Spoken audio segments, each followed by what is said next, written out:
And dear beloved community, good morning. So this morning we have a chance to come together for a session of questions and responses. It's not question and answers. Because none of us here have the answers. You see the four of us here in front of you.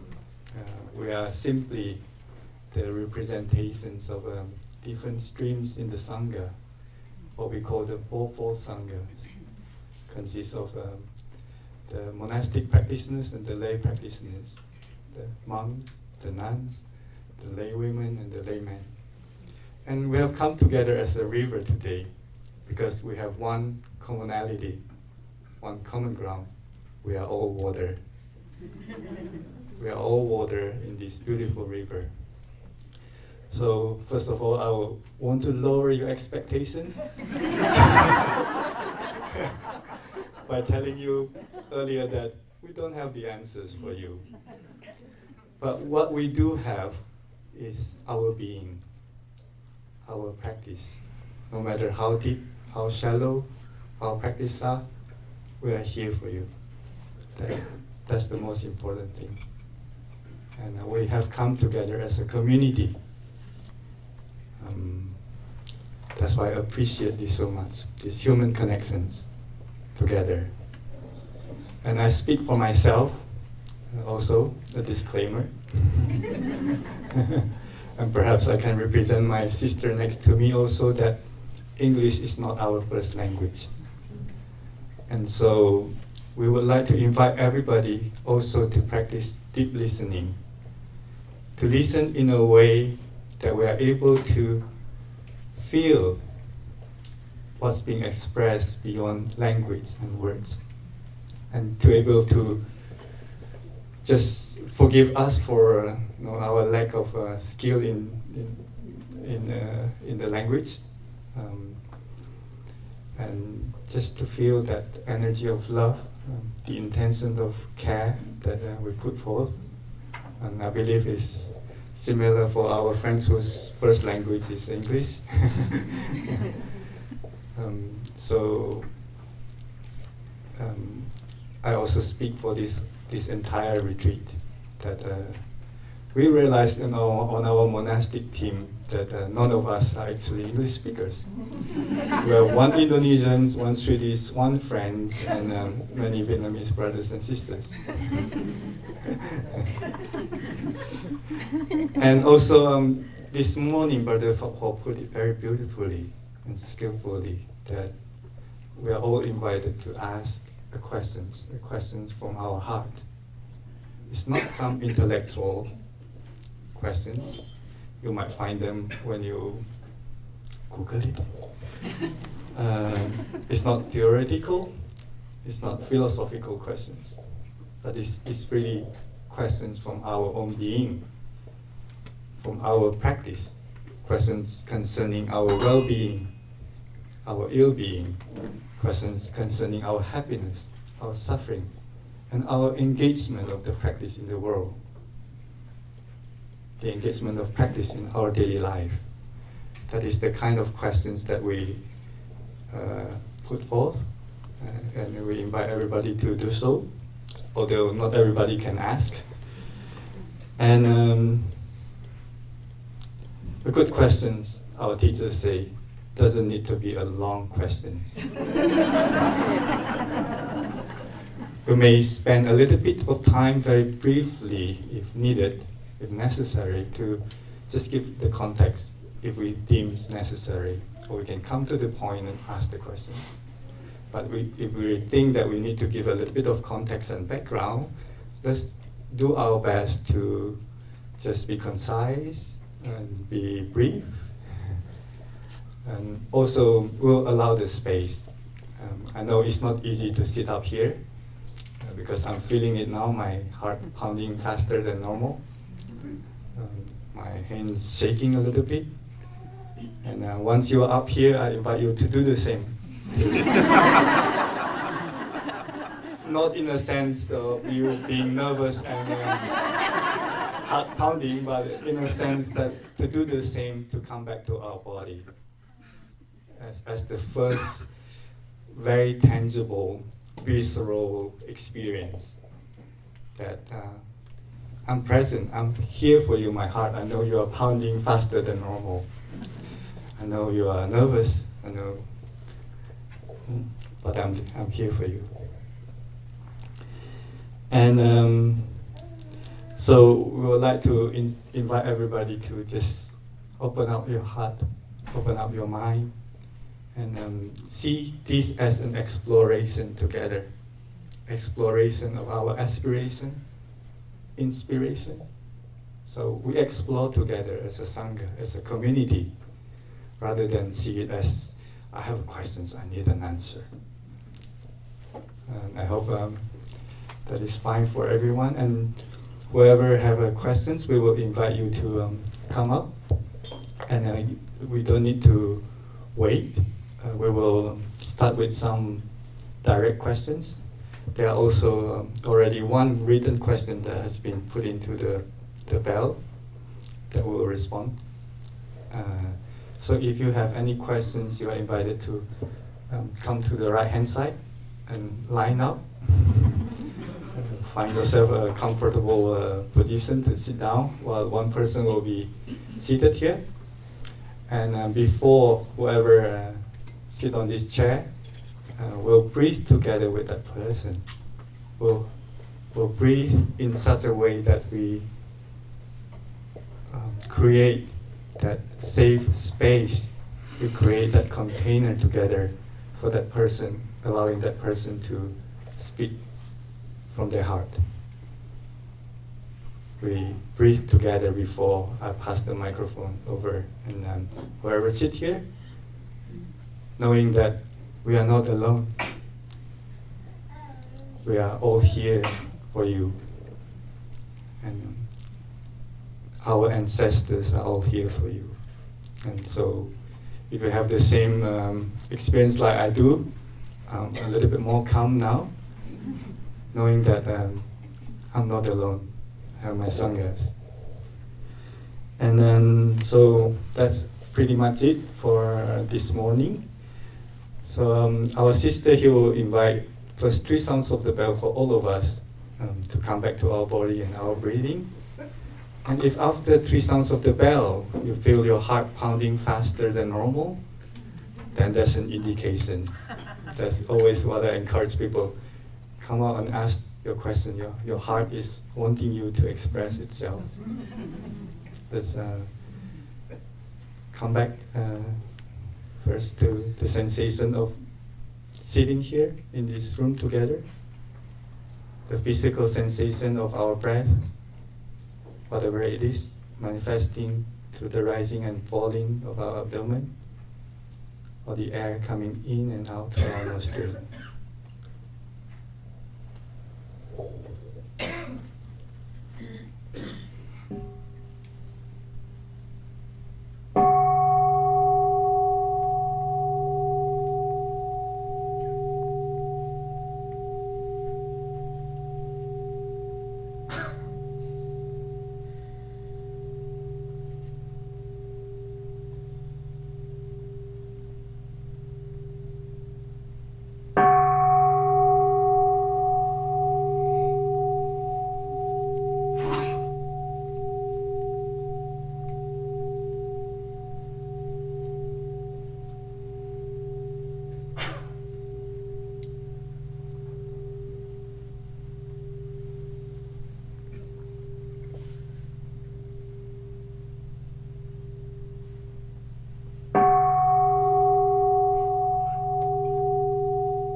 In the meantime, while we wait for whoever the members of the community have questions, I would like to take this opportunity to introduce ourselves. I'm Brother Nyana Yasha. You can call me Brother Yasha. If it's not easy for you to remember Yasha, you can also call me Brother Brilliant. Not that I'm brilliant, I'm working towards brilliance. I was born in Indonesia. I grew up in Indonesia, and currently I live in Deer Park Monastery in California. My first time here in Minnesota. I'm very happy to be here, to be surrounded by all you beautiful earth lovers, earth holders, and it's a great pleasure to be here.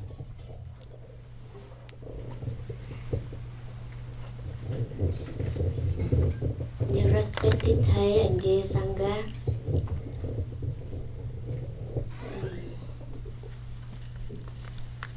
I'm Sister Túc Nghiêm, Sister Honest, and I grew up in Vietnam. I went to France to be ordained with Plum Village Sangha with Thầy, and because you have many many practice centers, that's why I have a chance to move to Deer Park Monastery and stay there for a few years and moved again to another centers, and now I'm in Deer Park Monastery again for 3 years now.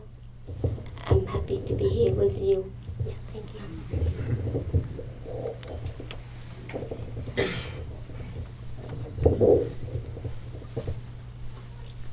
Oh, dear Thai, dear Sangha, my name is Michelle Tay, and I live in Boise, Idaho.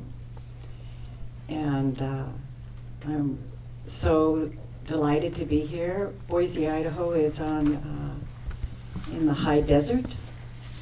And while there's mountains behind us, there's not the kind of water and grass that's here. So I just feel like my heart has bloomed so much to be in the moisture. And I've had the wonderful opportunity to practice with our community for quite a long time, and some of your faces are familiar from so many different places I've seen you, whether that was a long time ago at a retreat at Omega, or whether it was at Plum Village, or whether it was at Deer Park, or Estes Park over the years. So I feel like I'm really in family, and I'm so happy to be here.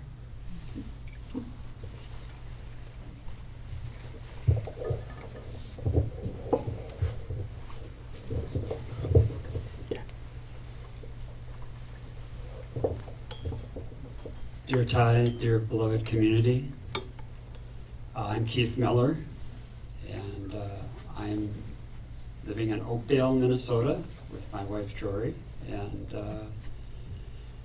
I'm practicing with the Stillwater Sangha, and also I have practiced before that with the Blooming Heart Sangha, and I'm feeling I have a lot of friends here, and this is really nice to be sharing all this with our beloved Sanghas in the Twin Cities.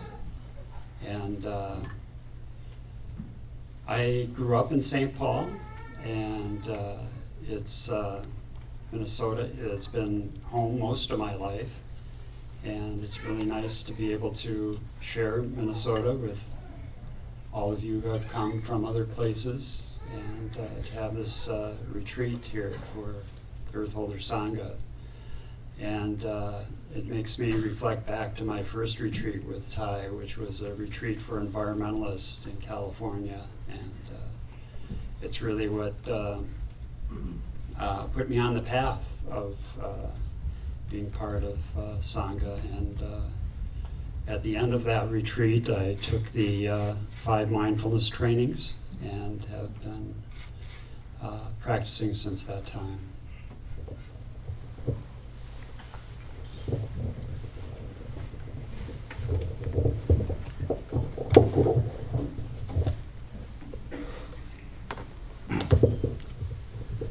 So if you look to my right hand side, you see there's already a queue.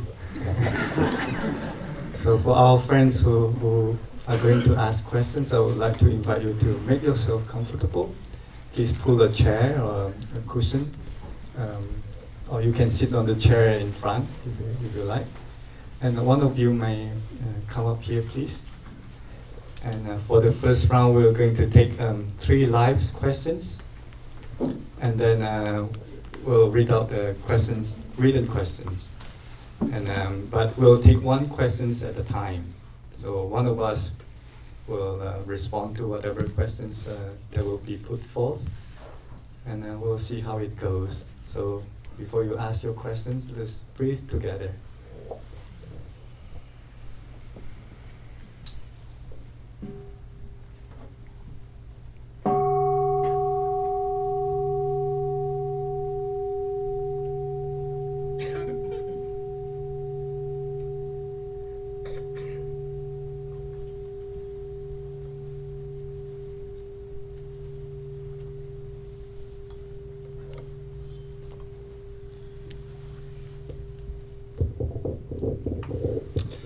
Dear Thai, dear Sangha, dear Brother Brilliant, I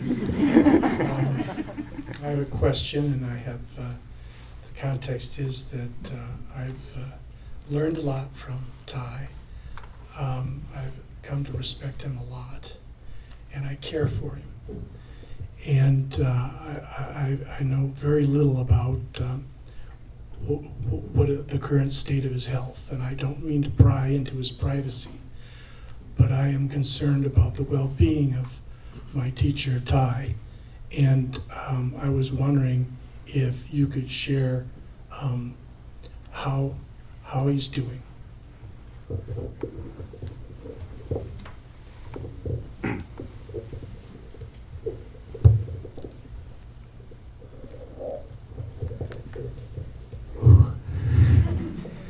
I think I feel confident to respond to this one. To tell you the truth, I don't know. But it's been quite a while since I last see Thai in person. And now our teacher, he's in Thailand. He's in good care. He's living with our community of brothers and sisters and lay practitioners in our Plum Village Thai Sangha, which is about a couple of hours away from Bangkok in Thailand. And he's slowly recovering, although he couldn't recover fully from his stroke 4 years ago.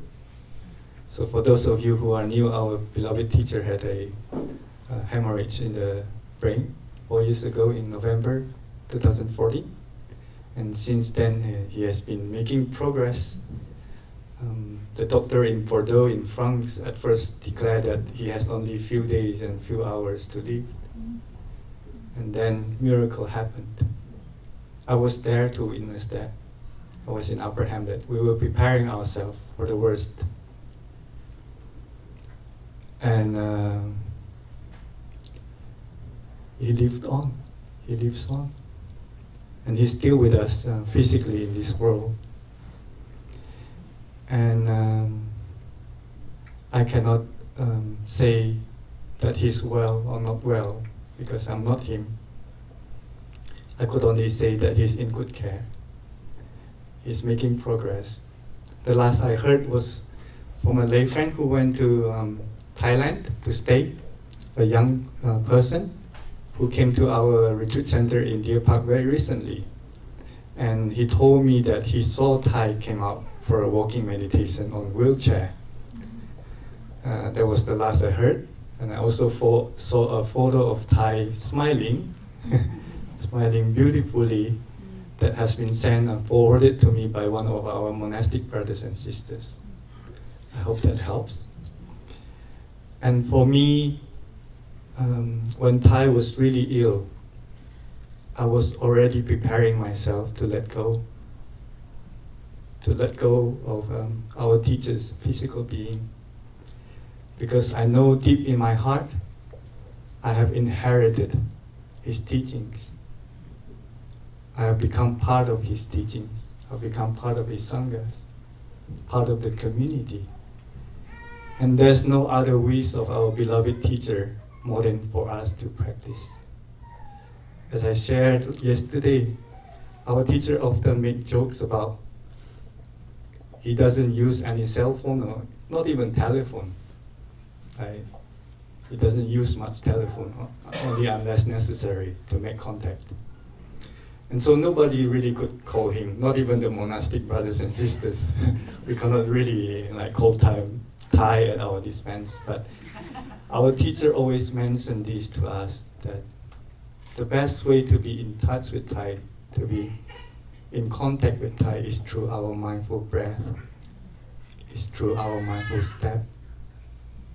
And whenever we are able to make that connection with our feet on this beautiful Mother Earth, whenever we are able to come in contact with whatever that is happening within us and around us, we are in contact with Thai. And I really appreciate you sharing this, so that everybody else also, I think that many of us are concerned and would like to know how our teacher is doing. And for me, I want to be in touch with Thai in that sense, to be able to come back to my basic practices on daily basis, to engage, because one important aspect of our teacher's teaching is engage Buddhism, to engage the teachings into my daily life, and also to be a part of a community like this. I'm very happy to be here, and by that I really mean I'm very happy to be part of this community now in Minnesota, and to have that privilege to travel around with my brothers and sisters and to share my being, my practice through Thai's teachings. That is a wonderful gift. And so I would like to invite everybody to do the same in your life, to bring that into your life and allow that engagement of practice in your daily life be the best gift for our teacher, the best phone call, the best get well soon card that you would like to send to our teacher. I think he can feel it. So thank you very much for asking. I do feel my heart pounding.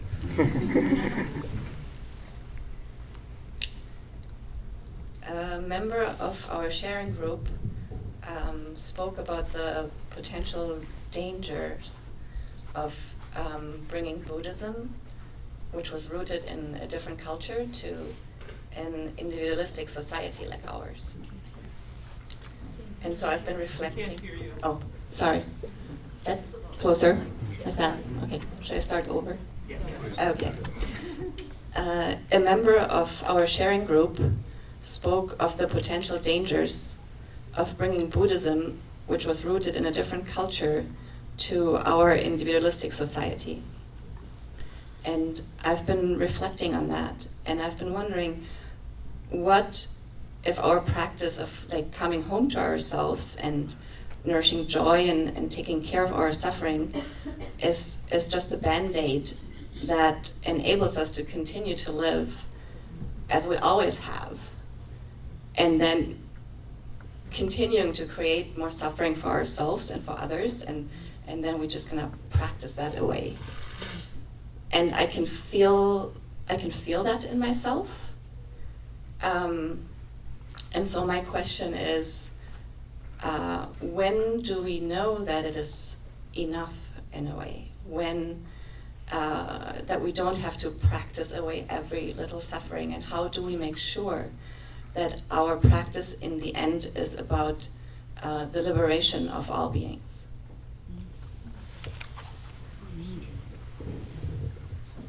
Thank you for your question. Do you understand? Do we know that the end of the practice Yes. for the suffering? Yes. When do we know enough is enough? Yeah, enough practice. Practice. Yeah. It's not just about ourselves. Mm. So it's not just about us, but Everybody, all beings. Oh. You can add later.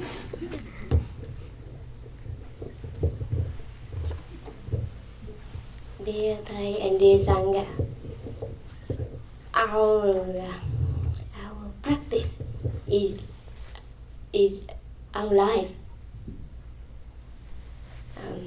For us, we you practice or not practice. You always eat, always breathe, always listen to others, always live together with people. Yeah, we do the same with the practice and without practice. So that way, in order for us, in order we do it right way, in order always we are in the right path.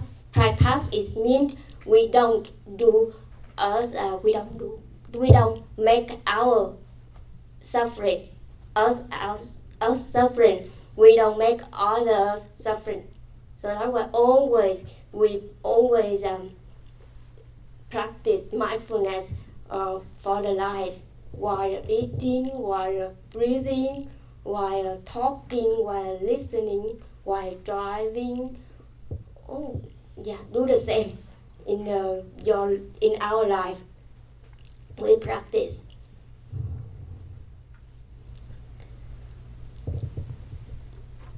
This is the response enough, but because we feel that the practice is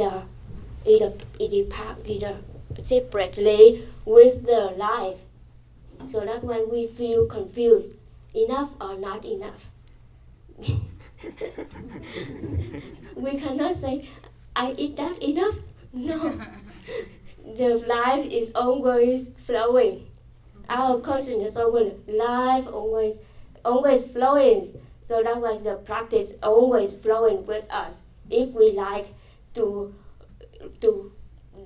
if we like, the light is always on for ourselves and for the members in the families, for ourselves. We need to apply practice.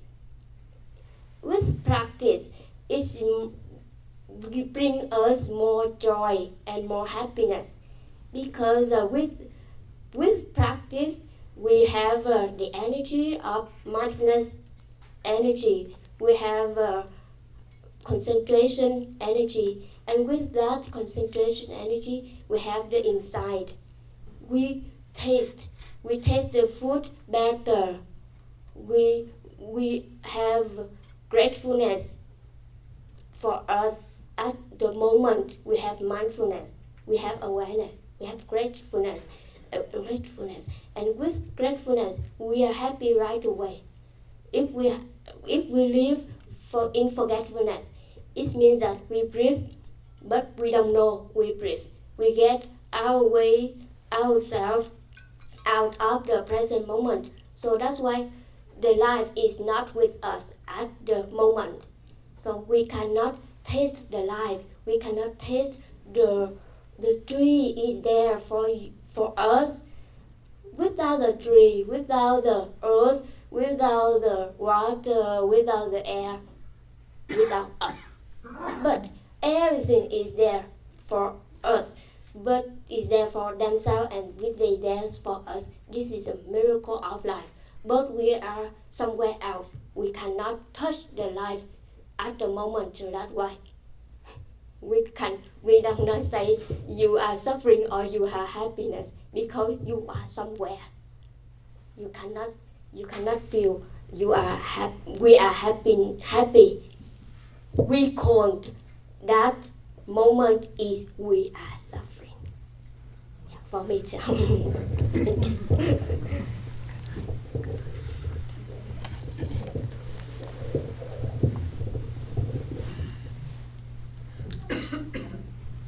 So our teachings are very clear about in our mind, and many of us know this beautiful drawing that Thai has with all the seeds and the sky and the soil in which all the seeds are, and that what we pay attention to and what we entertain in our mind grows. So if there is anger and we water the seeds of anger, that anger grows. And our practice, as the sisters so beautifully shared with us, is that we cultivate our loving hearts and our mindfulness so that when we notice the seed of suffering come up in us, we have the capacity to hold that seed in mindfulness. And I think it, from my own practice, I'm a chaplain, some of you may know this, that to push the seed down doesn't help. To see the seed and hold that seed, even when the suffering is difficult, is to allow our loving kindness and our compassion to be directed towards ourselves. And in doing that, the seed of suffering can be transformed and liberated so that we can be free.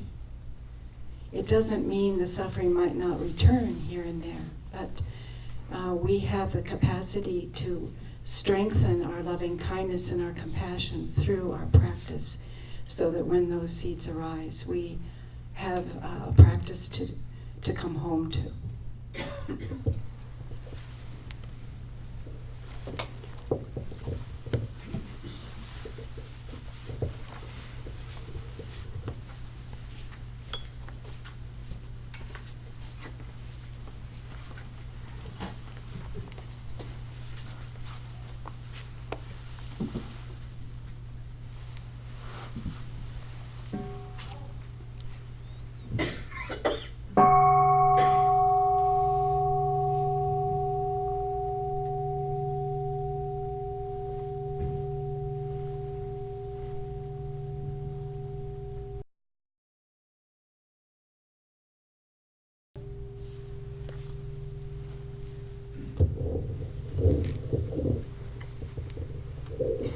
Dear Thai and dear Sangha, since we are, first of all, I would like to thank everyone who made this retreat possible. So thank you. Since we are engaged Buddhists, when I look at much damage that's being done to the world, much of it seems to spring from what I would call greed or sociopathic behavior in the highest levels of government and in corporations. And my question is, I guess, simply, how do we be with that? I have in the past and sometimes still feel anger, frustration, outrage.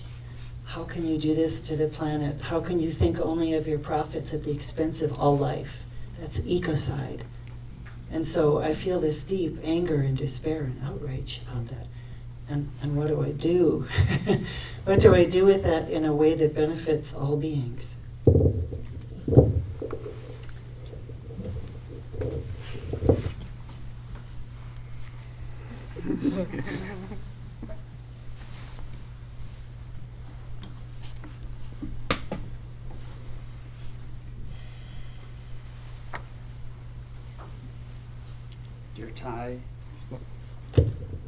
Dear Thai, dear Sangha, thank you for your question. I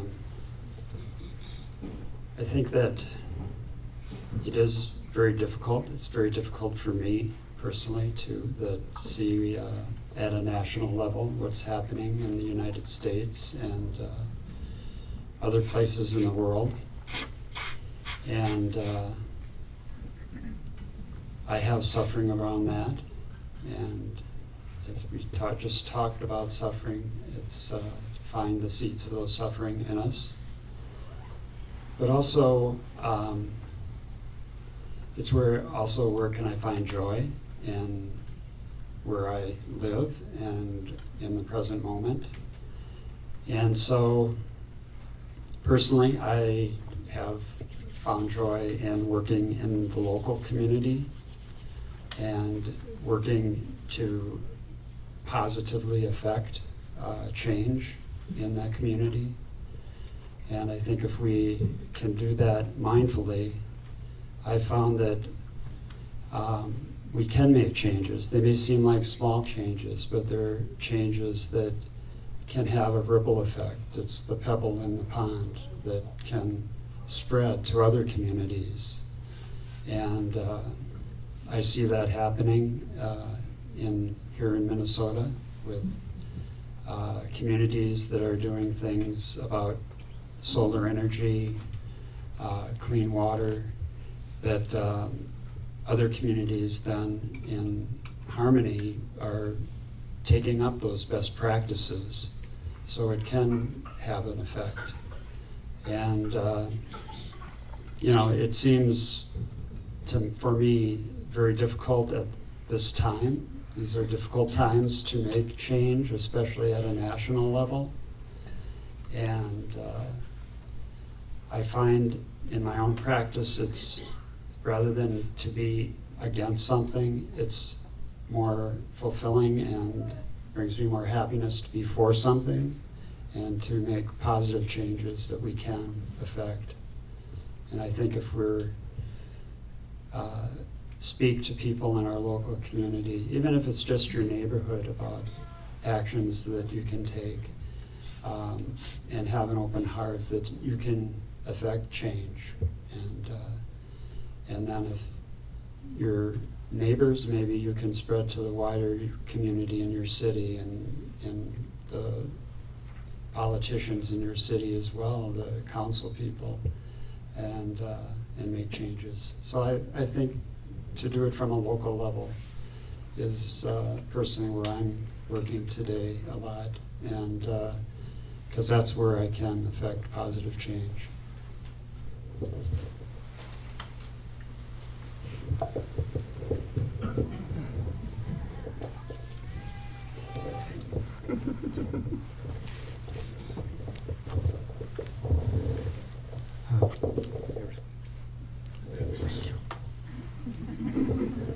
We also practice, I have enough response to be happy. Thank you very much. Perhaps we can all listen to one written questions, since it's in front of Michelle. Would you mind? No.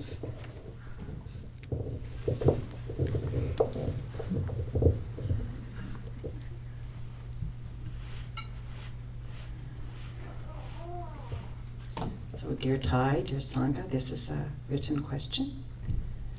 As our institutions, such as healthcare, have become larger and more impersonal, both to the patients and employees, how might we as healthcare workers infuse our interactions with greater skill when so often technology has replaced touch, cure has replaced care, and surveys have replaced listening? We can listen to a song.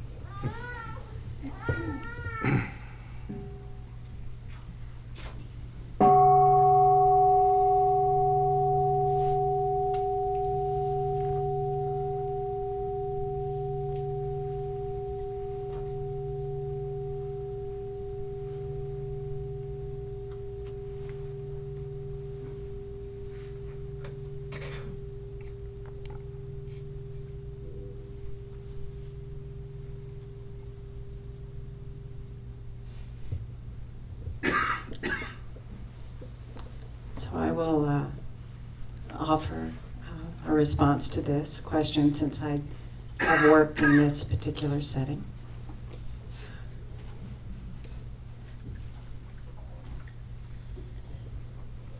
when there is suffering, it's my experience that everyone that's able to actually be present for that suffering, especially healthcare workers, their hearts are aroused by it. And of course, depending on the situation, action may be required, and that's why you have trained folks, you know, who know how to respond.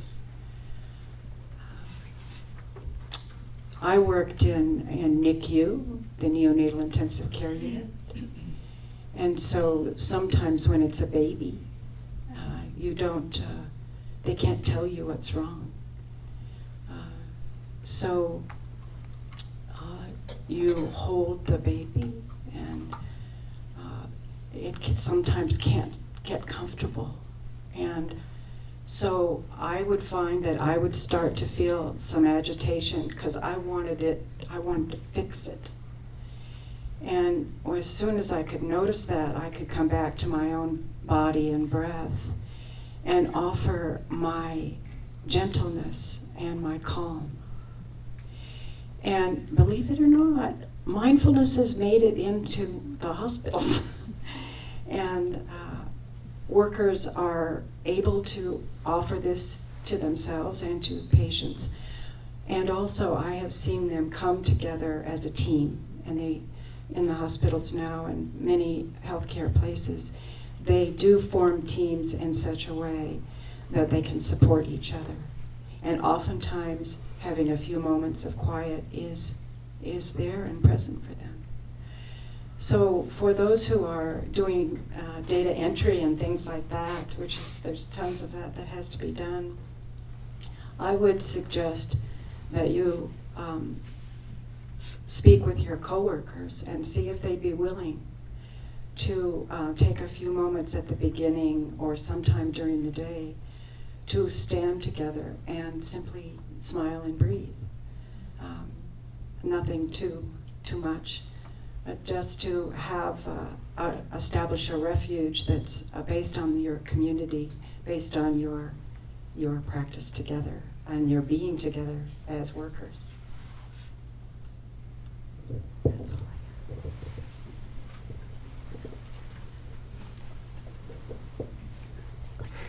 I have.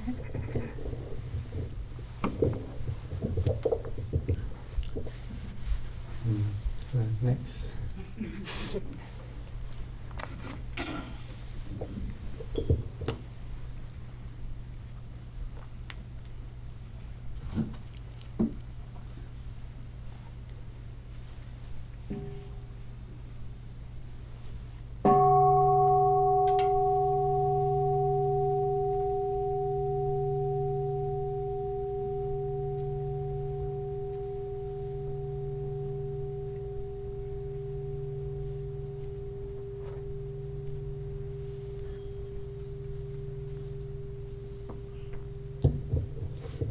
Hello, my name is Amy, and it's my first retreat of this kind, and my question is that I suffer from excessive worry and rumination, thinking over and over again about negative things, and I wonder what you would recommend for me.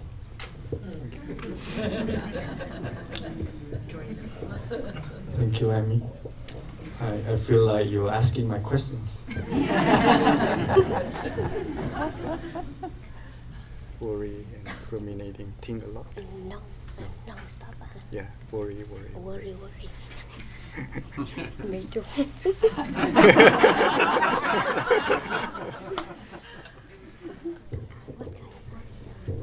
Just worry. Anything happen, I worry.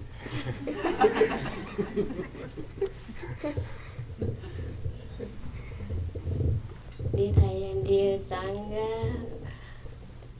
yeah, we as a human beings, me too.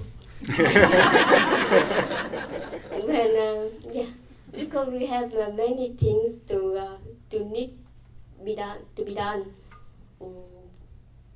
But we need to practice in order the worries that cannot overwhelm us out of out of the present moment. And first, what kinds of worry we need to know. We worry, just worry, because we have a tendency to think, and we catch anything from our mind, from our life, and from the informations. What information when that we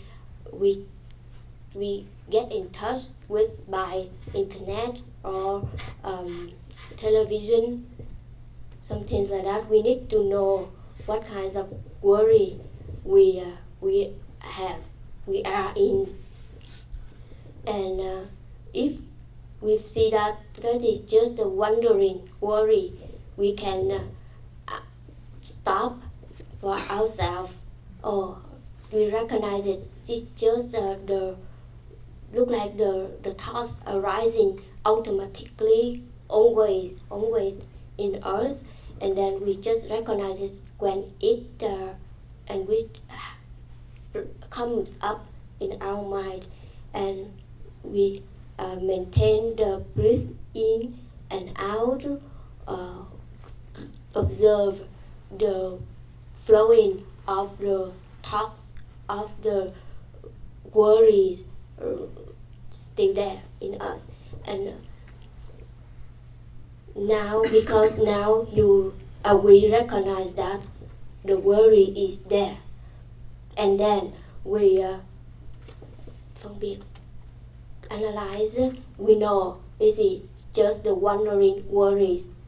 We make ourselves the exercise that I need to stop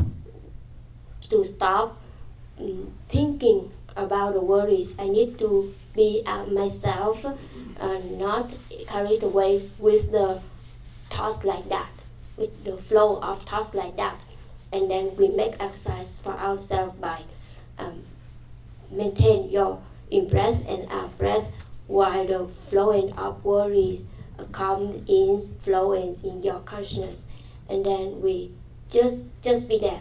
And whatever they are, but we just be with us, not in the flow of worries.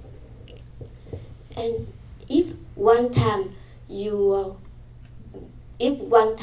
we are successful with that flow, it just comes up and then it goes down by itself. Real worries or wandering worries, it comes and down.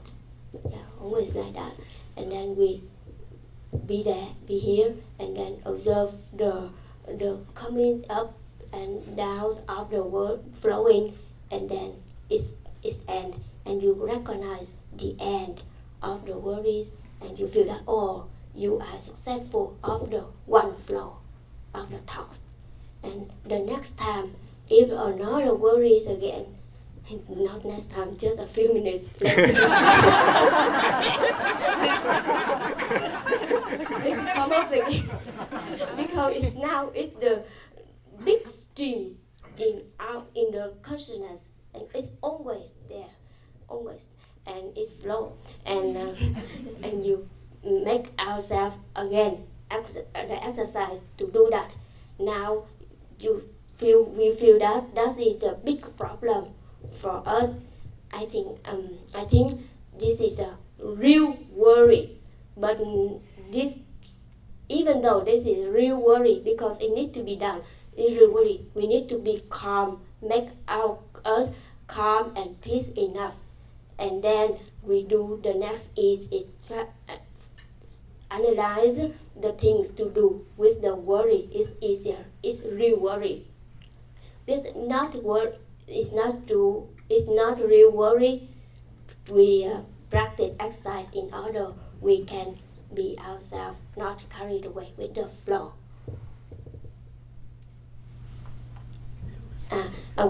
Just add the one note is like this. We have 60 thoughts. 50 thoughts inside. In one split second, we have many thoughts. And so that's why don't tin tưởng, don't believe it.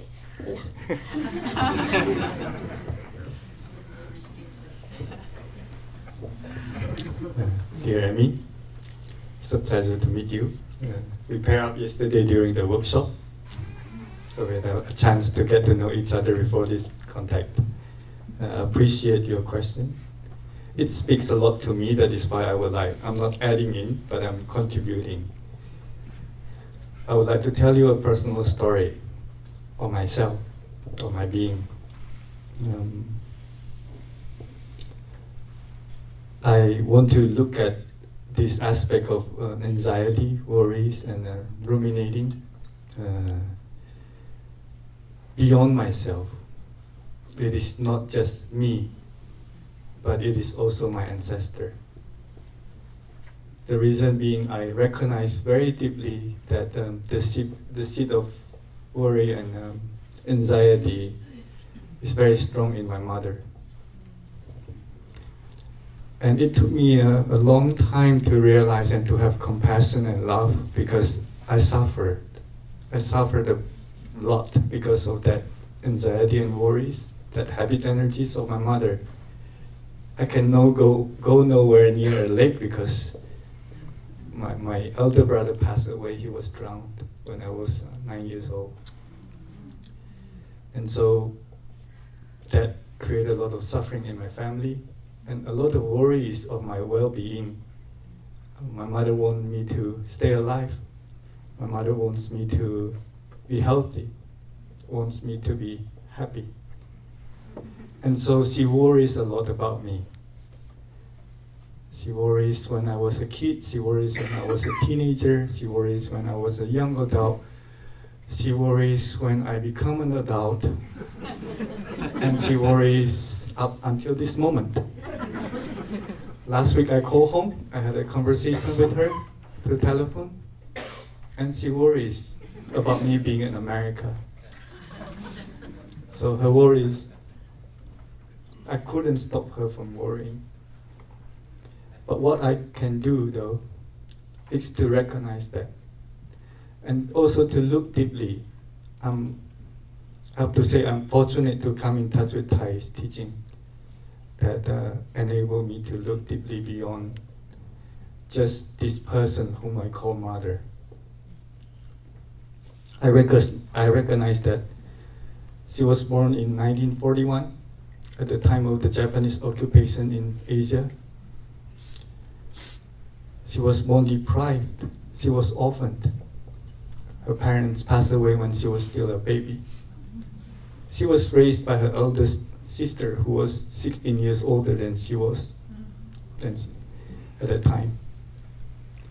She didn't have milk to drink, not even cow milk, not to mention human mother milk. She was deprived her whole life. She was in fear because she was born in such time of change, time of turmoil in our country. And I don't have much stories about my mother, but those are the facts that I knew of. And when I look at those, I become more compassionate. I understand where her worries come from. We were poor. I was poor when I grew up as a kid. So a lot of worries about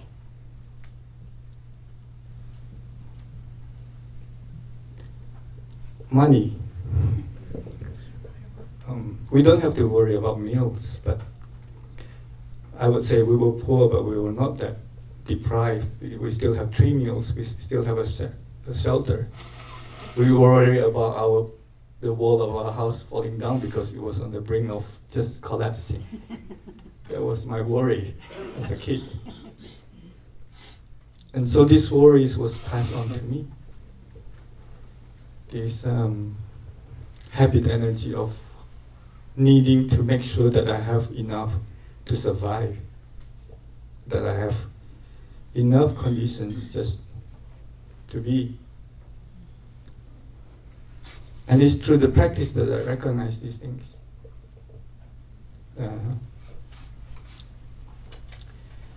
That I'm able to be patient with myself when I worry. To be patient with my mom when I listen to her worrying. As I told you, even up till last week.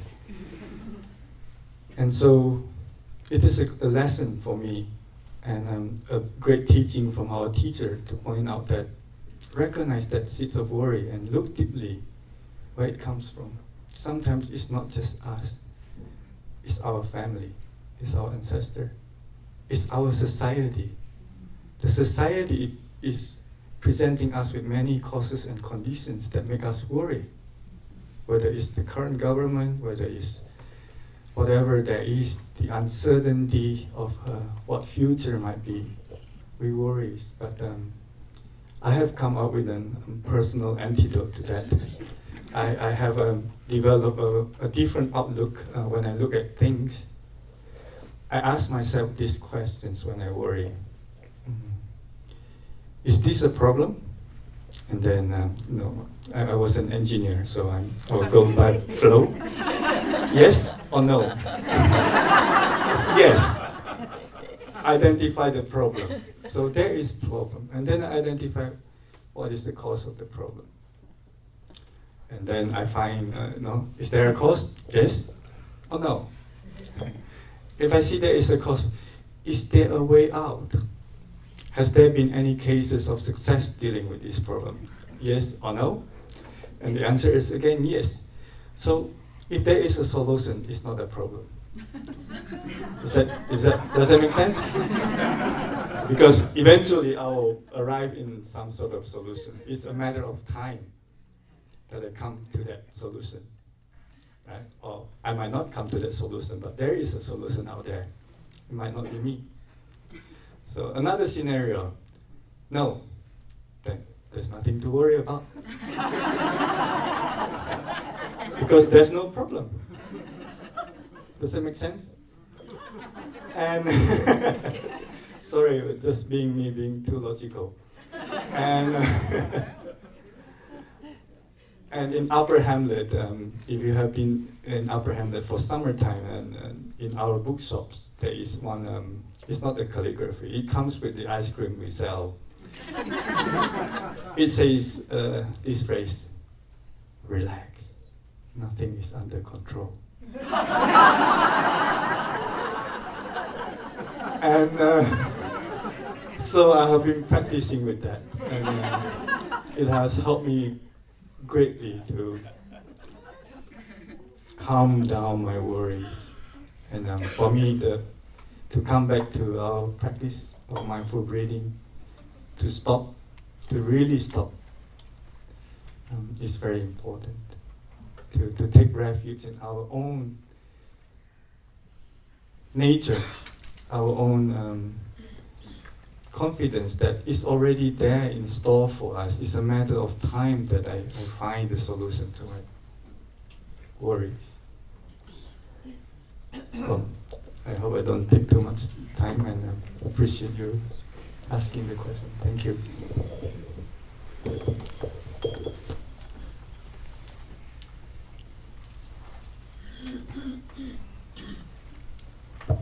Is there any other questions?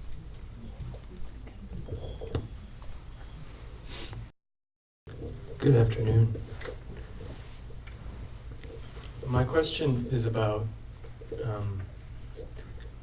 being less violent, and specifically in speech.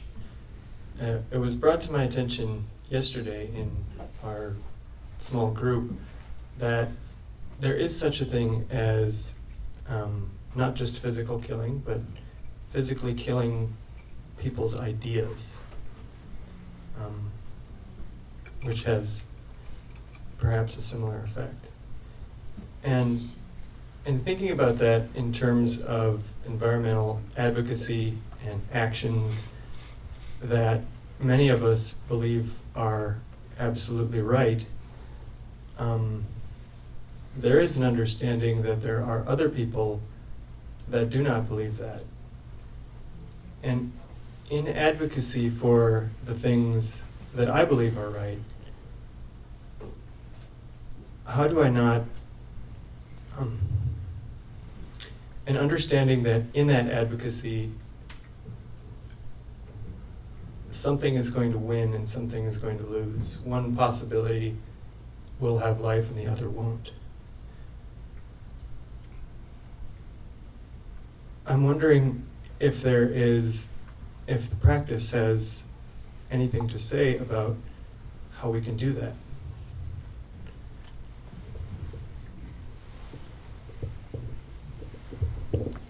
Thank you, Andy, for the question. Anybody?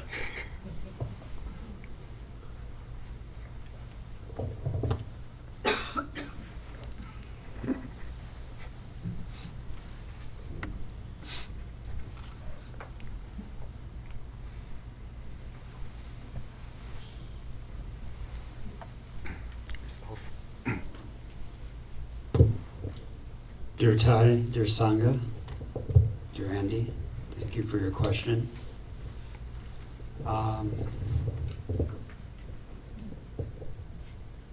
I don't think in my own terms of winning or losing in being an environmental advocate. I think as part of my practice, I've done advocacy, but done it in a nonviolent, non-confrontational way. For example, we organized a climate walk, not a march against something, but a walk, walking meditation to support the Paris Peace Accords. And I think that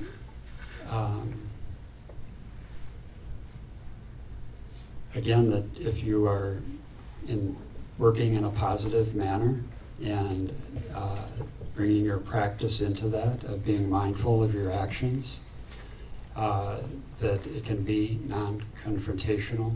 And although others have views, it's a matter of listening to their views and practicing deep listening, and also not attaching to your own views, because sometimes our perceptions are wrong about something, and so we need to listen deeply to people, not attach to our views, not necessarily try to change views of others in a way that there is freedom of thought in our practice, and so we shouldn't think that we know the right way, and that to be open to the views of others and respect views of others. So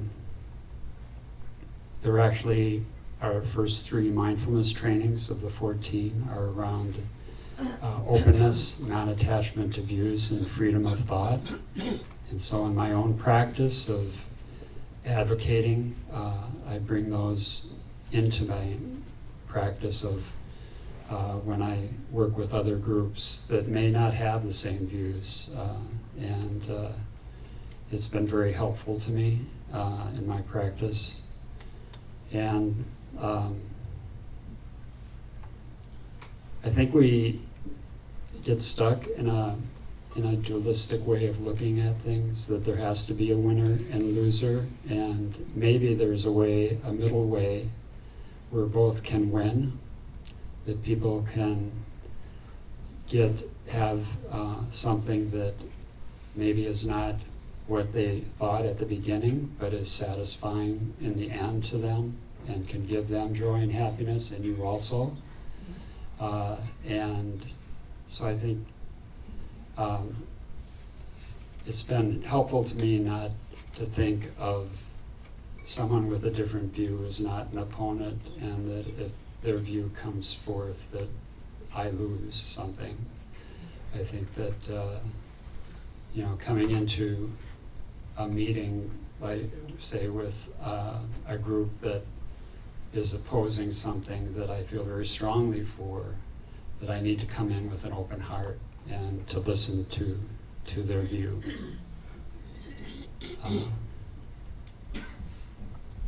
Yes. So, thank you for your question.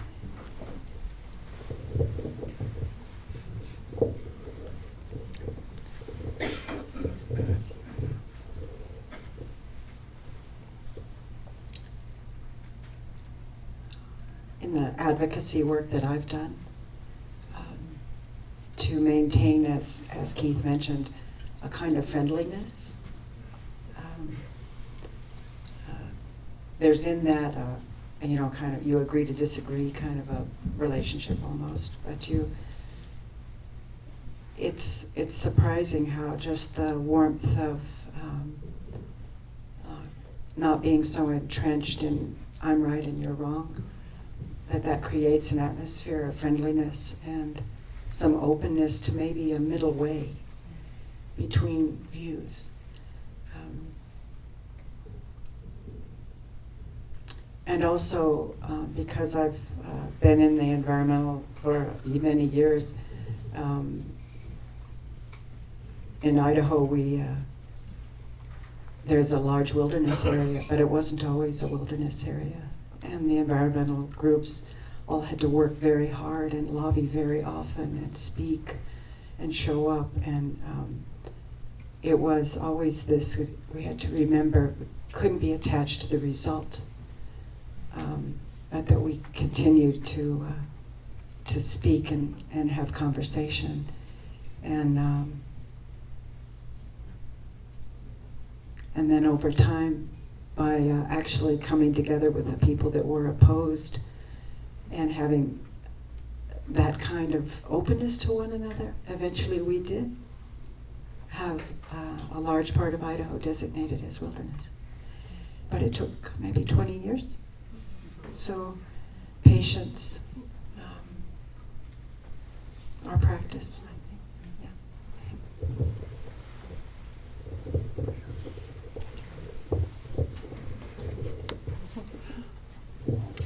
Sorry. He's not done. I'm not done with you, Andy.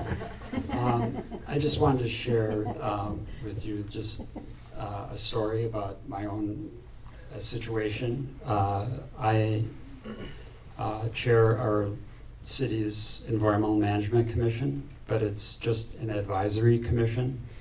And so we take things, and we had years ago, we had a project for installing solar,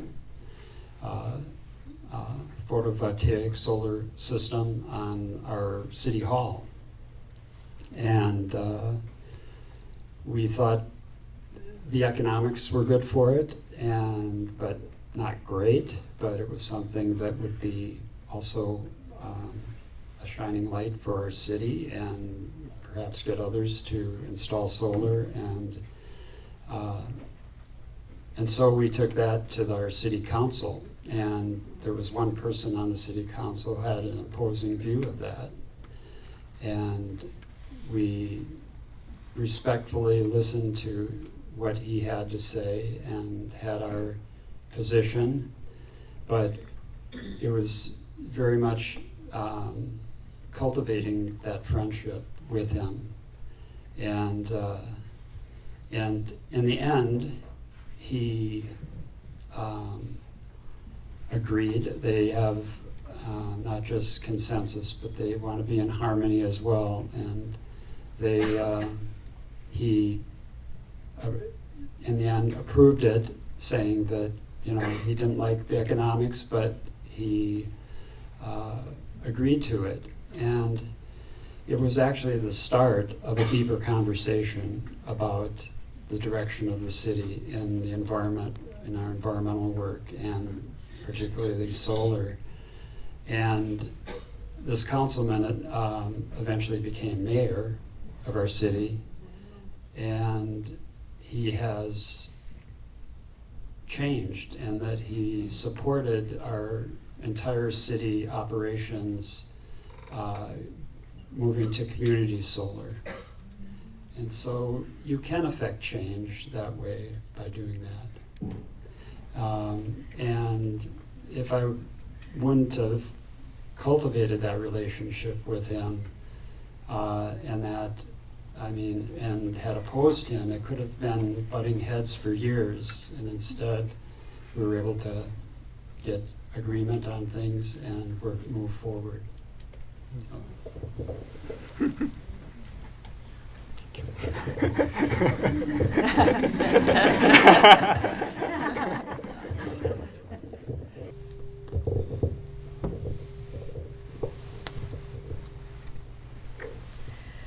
First of all, I have to thank the previous question askers because this chair is nice and warm.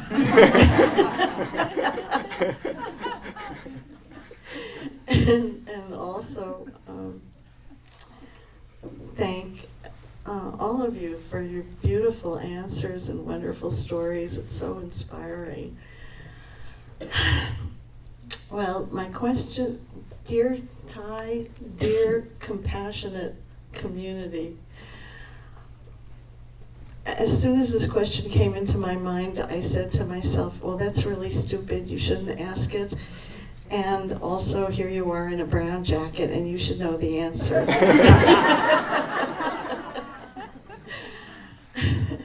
And what it is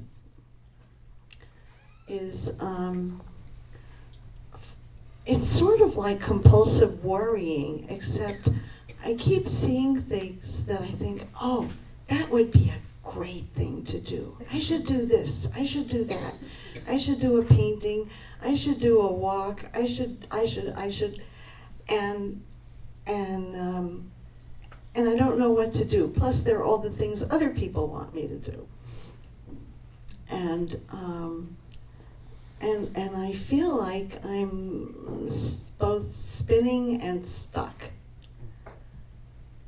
And a lot of the things I think that I could do or should do, I don't feel like I'm necessarily capable of doing skillfully.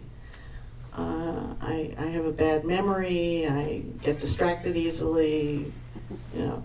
So anyway, I don't know if this is an answerable question, but I'm asking it anyway, so thank you.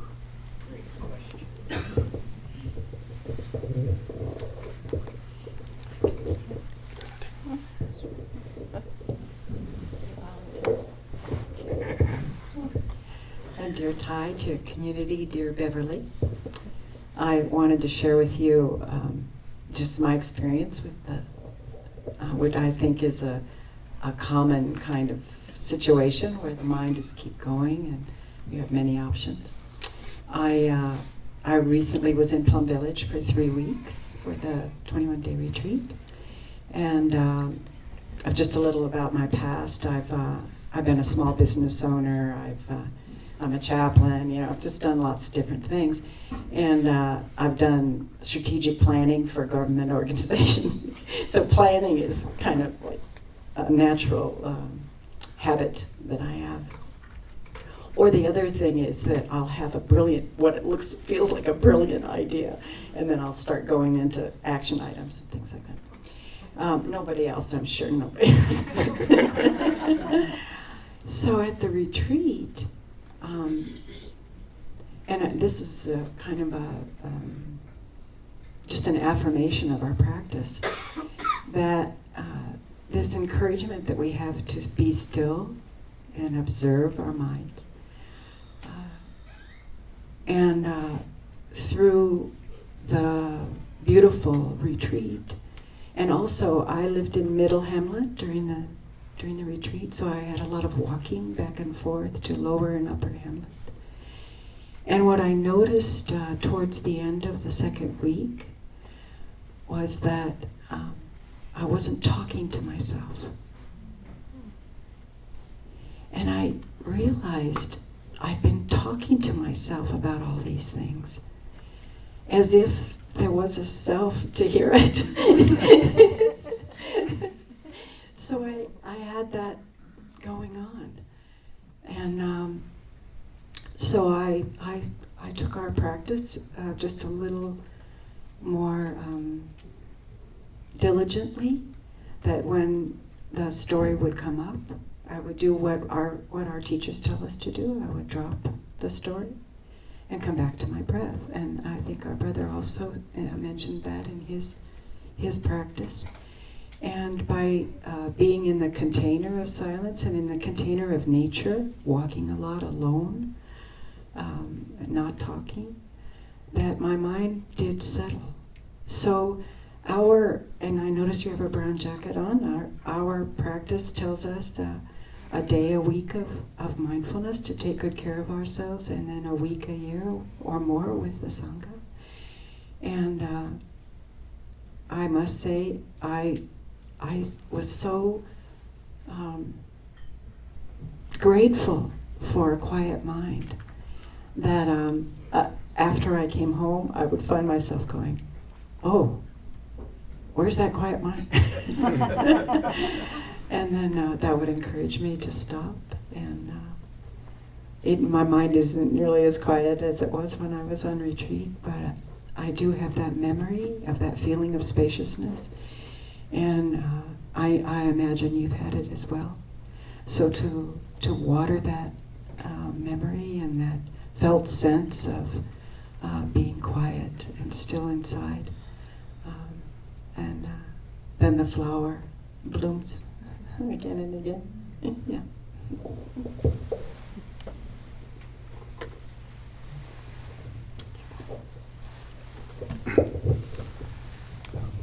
Dear community, we have about less than 10 minutes. That's our kind of aspiration to end 12:15. But perhaps since you're already queuing and waiting, can we allow one last question? I see many nodding heads. Please, the community has spoken. And let's listen to the sound of the bell, and then we'll breathe together again.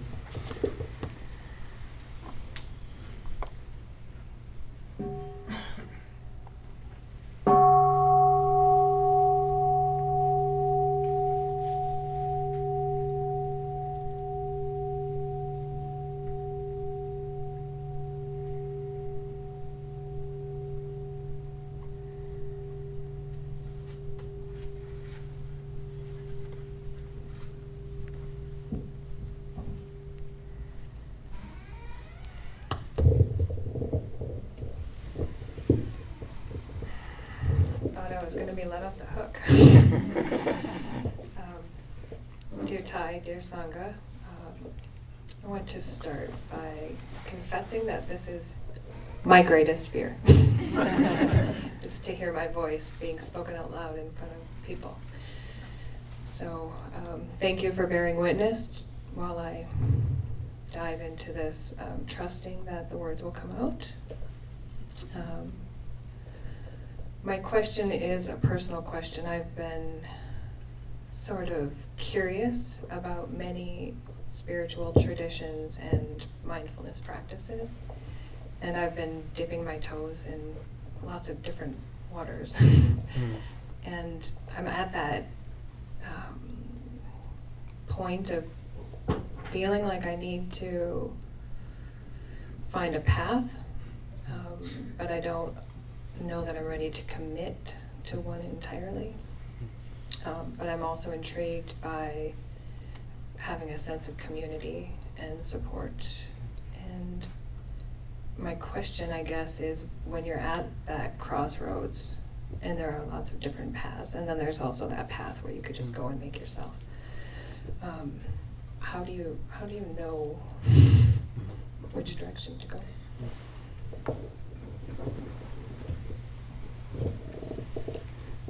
Thank you, Sarah, for being courageous, for being non-fearful. I wonder, is it okay if I take on this question?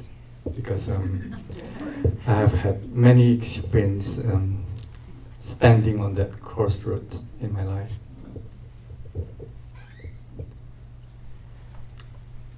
I was practicing in another tradition before I went to Plum Village. It was called Dharma Mountain tradition. It was by the late master Sun Yen. And before that, I have been to many others. So in my terminology, I call that window shopping. Have you had that experience? Going to a shopping mall, but you're just looking around, but not really knowing what to buy or what you want to buy.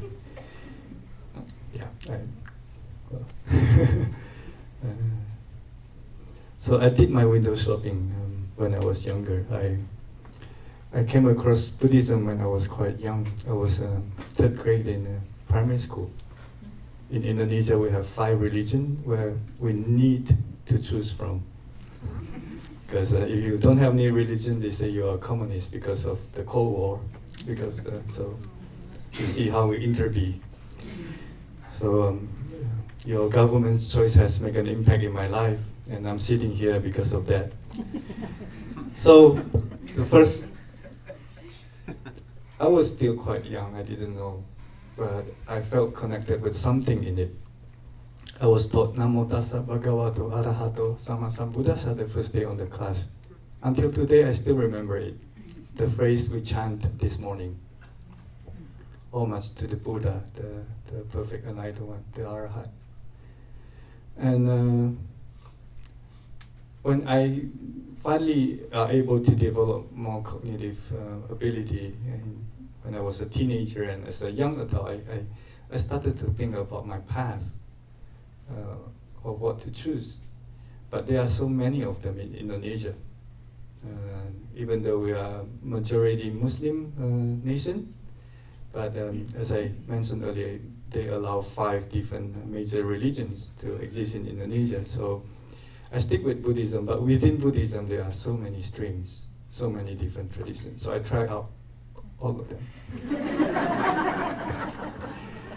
And I came to a conclusion later on as an adult that it's very colorful, it's very rich, it's very diverse, just like our Sangha. It has many different approaches. And I've experienced many different ways of doing sitting meditations, for instance. I've done insight meditation, Vipassana.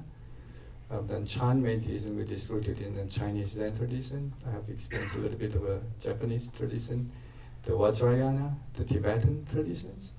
And finally, I arrived at this very lovely tradition. And so, the conclusion that I arrive at is that there is no such thing as the best method or the best traditions. There is only the most suitable for us, one that speaks to our heart. And once our heart has spoken, stick with it.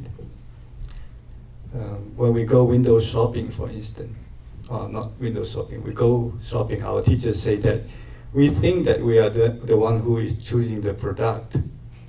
But think again, are you sure? It's the product that is choosing us because of causes and conditions. And so we need to be able to recognize those causes and conditions to allow what speaks to us, what resonates the most in our heart, that we feel it brings happiness. It brings more freedom in our life, rather than after joining certain practice or method, it brings me more problems, brings me more vexation, afflictions, bring me more worries, bring me more thinking about this and that. Then we need to think twice and ask ourselves, am I sure? And there's no wrong with trying out things, but eventually it is good. Probably many of you have already tried the similar path like I did, going window shopping and finally settled with one that we think is suitable. And once we found one that is suitable for us, we also need to keep an open heart and not shun the others and not say that the others are not good enough. I experienced that myself because when I first arrived in Upper Hamlet 8 years ago, I judged a lot. My critical mind and this mind of being skeptical and a little bit cynical at the time was judging the schedule, or judging the way the brothers or sisters speak or walk or behave, and judging how the community do this, judging how we treat our ways, judging this, and I was even like judging how we were being wasteful or something. I was nitpicking on small things that really it doesn't really affect my whole happiness. I was just focusing more on the things that doesn't work rather than looking at all the beauty. It took me a while to arrive and to finally be able to see, wow, it's so beautiful. It's just so beautiful wherever I look around. So no matter which tradition, which lineage, which method, or which path we follow, some of us has a different religious root, and it is our teacher's intention to embrace that root deeply. For instance, if you come from a Jewish background, if you come from a Catholic background, Buddhist, Hindu, whichever background, we need to embrace that, and also to be able to look deeply into that, and using our practice, using this openness of our heart to also explore that, and not get confused by it, but really know, oh, this is what is suitable for me. I'm going to follow this path, but at the same time, I keep my heart open. I keep my heart. There's a space in me. There's this spaciousness. Even though I disagree, or even though this is not something that resonates with me, I would love to allow them to be. I hope that helps. Thank you. All right. Thank you very much, Sarah. And I would like to thank you all for being here today, for breathing together, for your lovely smile. It soothes me a lot to look at this beautiful view in front of me. And I would like to thank our panelists, our brothers and sisters, Keith, Michelle, Sister Tuknim, and myself. Our sister invited us to tell I love you to ourselves, so I want to put that into practice and acknowledge that. And if you will allow me a couple of minutes, I would really love to share this passage that I love. It's from, some of you probably recognize it, it's from Letters to a Young Poet by Rainer Maria Rilke, written in 1903. I'll repeat it twice. I beg you to have patience with everything unresolved in your heart, and try to love the questions themselves, as if they were locked rooms or books written in a very foreign language.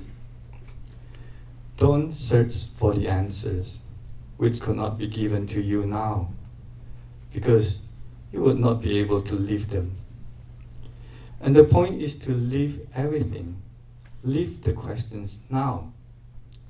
Perhaps then, someday, far in the future, you will gradually, without even noticing it, live your way into the answer.